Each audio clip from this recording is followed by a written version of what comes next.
Information on the environment of the Northwest Coast. Student Handout 3.2a. Physical features. A spine-like mountain chain runs the length of the Northwest Coast. The rugged landscape of the mountains drops abruptly to the coast. The coast is a maze of inlets and islands.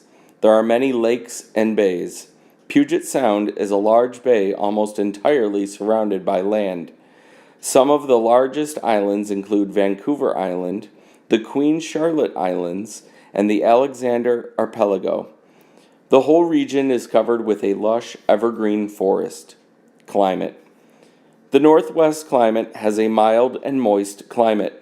The Japanese Current, an ocean current that travels from warmer regions in the Pacific Ocean, warms the ocean waters along the northwest coast. The ocean moistens and tempers the winds, creating clouds.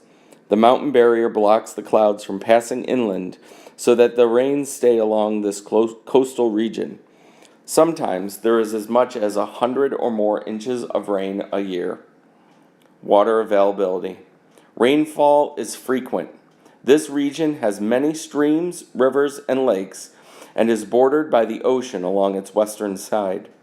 The Columbia River is the largest river to empty into the ocean on the northwest coast. Animal life.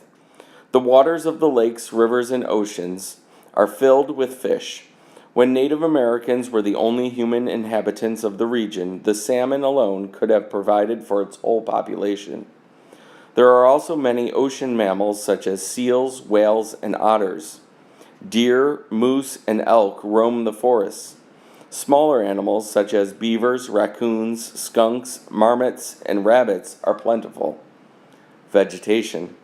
The region is covered by a dense evergreen forest of western red cedar, hemlock, and Douglas fir. Many kinds of plant life thrive in this wet environment. Native Americans in their environment, the Northwest Coast. Student Handout 3.2d. One Native American group along the Northwest Coast is the Kwakiutl, who lived in British Columbia with Queen Charlotte Strait as the center of their territory. Their shore environment was extremely rich in all forms of marine life and had an abundance of food and material objects. They lived in permanent villages and had an extensive ceremonial and artistic life. Housing. The Kwakiutl built large gabled roof homes with wood planks. Their towns and villages had buildings of grand scale. Many families might live in one home, but there was always plenty of room inside the massive structures. The Kwakiutl and other Native Americans of the region painted their family crests on the fronts of their homes. Clothing. The weather was mild all year round, so everybody went barefoot most of the time. In warmer weather, women wore only aprons made of strands of cedar bark, while men went without clothes. In cooler weather, everyone wore a blanket of woven yellow cedar bark or of sewn skins tied with a belt. Sometimes they wore cone-shaped rain hats and raincoats made of cedar bark. Both men and women wore earrings and nose rings of abalone shell if they could afford it. The Kwakiutl often painted their bodies and faces for protection against sunburn, but rarely were they tattooed, as was common practice in many other tribes in the Northwest Coast region. Food. The Northwest Coast region was teeming with food. The Kwakiutl ate salmon, seals, porpoises, coastal deer, ducks, and other shore birds and shellfish such as clams, whelks, and barnacles. They also gathered the roots of some plants like clover and lupine, and many kinds of fruits and berries, including gooseberries, currants, salmon berries, and wild strawberries. There were many kinds of edible marine algae. These include red laver and black seaweed. Recreation.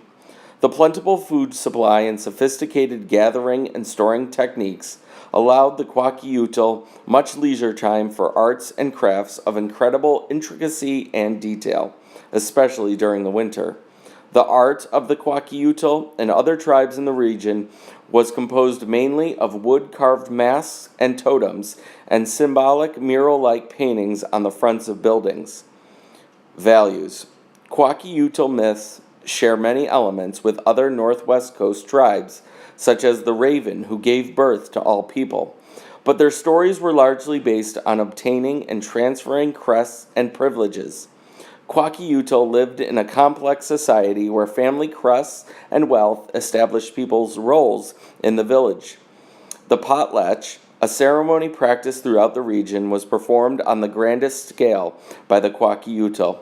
During a potlatch, which was given for any occasion from the birth of a child to an apology for disgraceful behavior, the family giving the potlatch would give away many valuable goods.